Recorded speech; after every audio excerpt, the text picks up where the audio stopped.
Alright, I guess a response video, sort of, to a fake Sagan video. And even one by Rabbit 8 a little bit. Sort of on the subject of, like, organization and change and the word that doesn't mix with those things, in my opinion, violence. Violent revolution. The first argument I make the fake Sagan is alright, yeah, you make an argument that somehow everything's going to hell. Violence is the only solution. Okay, now all I have to do is play that tape to a judge and say, okay, this fake Sagan guy is going to be at a meeting and he's advocating violence, revolution. Yeah, okay, the judge is going to give the cops a search warrant. I mean, even a moderately rational judge is probably going to do that. And we know we have plenty of unmoderate, crazy-ass judges out there because of the politics of the world we live in. It's all kinds of different kinds of people, and they have all kinds of different politics. And as we see in our country now, yeah, there's half the people are complete fucktards. All right, they're not wanting revolution. If they want any kind of revolution, it's exactly the opposite kind of revolution that you want. They want more property rights, more control over the goddamn heathens, the monsters, the poor, the creepy little bastards, the foreigners, the this, the that. So, I don't know how you're going to maintain your revolution when half the population has no interest in it, at least half. Like I said, I would be sympathetic to your politics, but I'm not sympathetic to your rationale that there's any choice but to work through the system. Great irony, whatever, duplicity even, in complaining that the cops are too draconian. At the same time, you're preaching things like violence. It just doesn't make any sense. As soon as you say that word, you've given them an excuse to say, okay, these people might be capable of carrying guns, and these people might be capable of causing mayhem in the streets. They use the word violence and revolution. I mean, this is dangerous rhetoric. So you've opened that door just by your own words. If you think there's some third party, or there's some third whatever wave, or some third whatever is going to save the poor people, and no, we've got to save the people through the system that exists. And you can't, anybody who's going to vote for Ralph Nader is just voting for John McCain. It's that simple. You're not voting for change. You're not voting to teach the parties a lesson or do any of that other shit.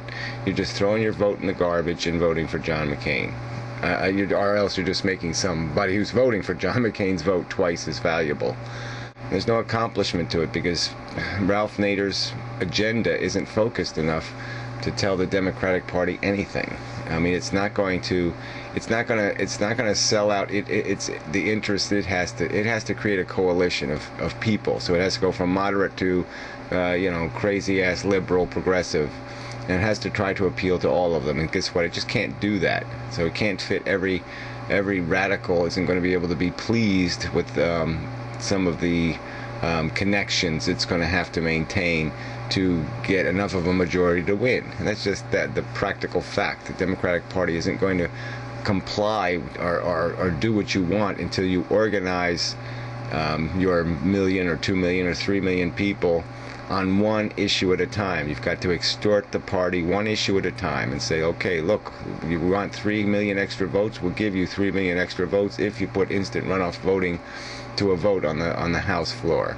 Force the system to yield to you, but you got to do it through organization. And so I guess I'll go to what Rabbit 8's video was now, and he did a video where there's these number of questions you answer, and the software decides what the right candidate for you is. And the questions did seem awful pointed and obviously just to the platform rhetoric of different candidates, and so whatever on that one. But it's the whole idea. We have no capacity to organize, and it is kind of funny. We have this internet, and it would make so much more sense to have 100 questions or whatever, unpointed questions, logical questions even, that would allow us to define ourselves and allow us to organize with other people who have similar answers to those questions. So instead of organizing on telling us what candidate we need to support, instead of that, it might be nice to be able to network with other people who have similar values and to actually do something where you could coalesce on those single issues decide that it's important enough for you that you're willing to sacrifice letting a John McCain, for example, get elected in one election to teach one of the two parties a lesson and tell them, look, this is the reform you're going to have to make. I don't care whether it costs you X, Y, Z. I don't care whether it's going to make it a little tougher for you to win in some district in the South or some other idiotic scenario that the party's going through in their head. You're going to have to make this change because this is what I expect or what I demand from my democracy. I'll keep making this point too. There's, 40, 50, 60 million cigarette smokers in this country, and not more than 10 of them are organized into any single voice. And so they're just so easy to exploit. You can just sit there, they can just raise the tax whatever they want. You won't hear a peep out of anything. You won't see any cars stopped in the streets. There won't be any noise. There won't be anything. Because they have no political power, because the system doesn't allow them to have any power. And that's what has to change, is minorities that high in number really should have representatives in the Congress. I mean, it's idiotic to think that there's nobody representing the interest of cigarette smokers in the Congress. I mean, there certainly is representatives who are from tobacco states and they're representing the tobacco industry, but they're not representing cigarette smokers. So anyway, but this whole idea of the violence, what would you even, if there was such a thing as a revolution, who would it be against? Who are you going to kill? Who are you going to shoot? And the whole idea of what police do now, I mean, the whole idea that you would even overreact, I mean, compared to what went on in the 60s or even the 70s, this shit is nothing. And it's sort of provoked in a way. I mean, people that can't figure out where property lines are and can't stay on the sidewalk and have to invade that 10 extra feet just so they can make a news story is kind of stupid.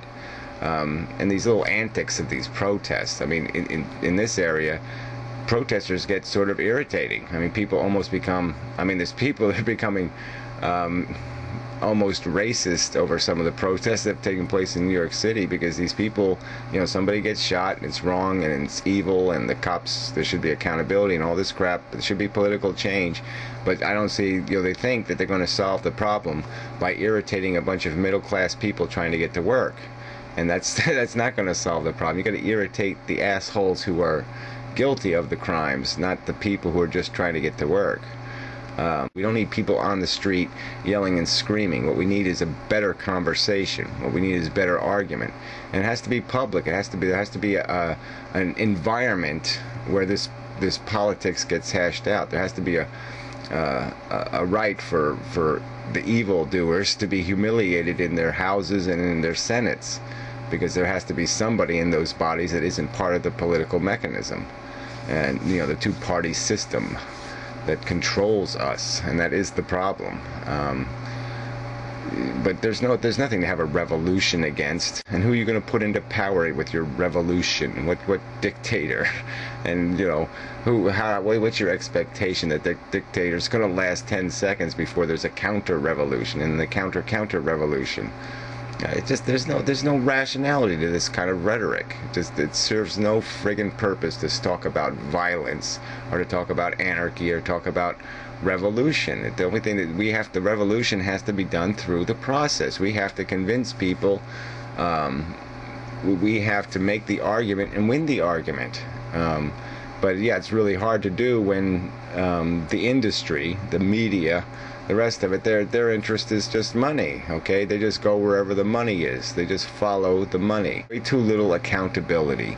There should be cameras on every cop and cameras on every car and all that crap. These people should be they should be at the highest standards of scrutiny. And for some reason, people keep voting for or endorsing policies where they have no accountability. The whole judicial system gave themselves accountability, no accountability, gave themselves immunity from malicious acts against people's constitutional rights. They can't even be prosecuted for being malicious. And the politicians have done the same thing. They've now rewritten the 11th Amendment to say that you can't sue any government official, any state government official.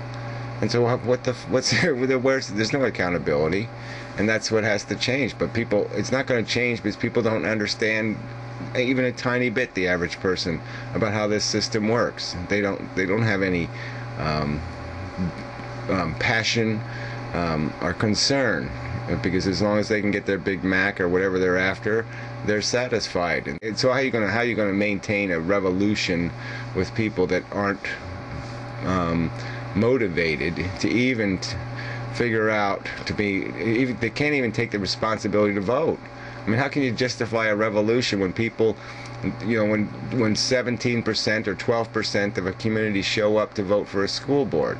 I mean, if there's so much anger and there's so much dissatisfaction, how come only 12% can show up to say fuck you, or to write Bugs Bunny, or to do something with their vote instead of just ignore the fact that they have it?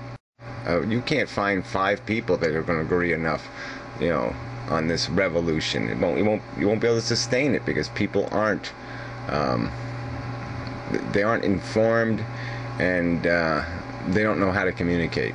I mean, we really can't. We haven't even figured out how to communicate yet. We can't even argue with each other without it getting personal.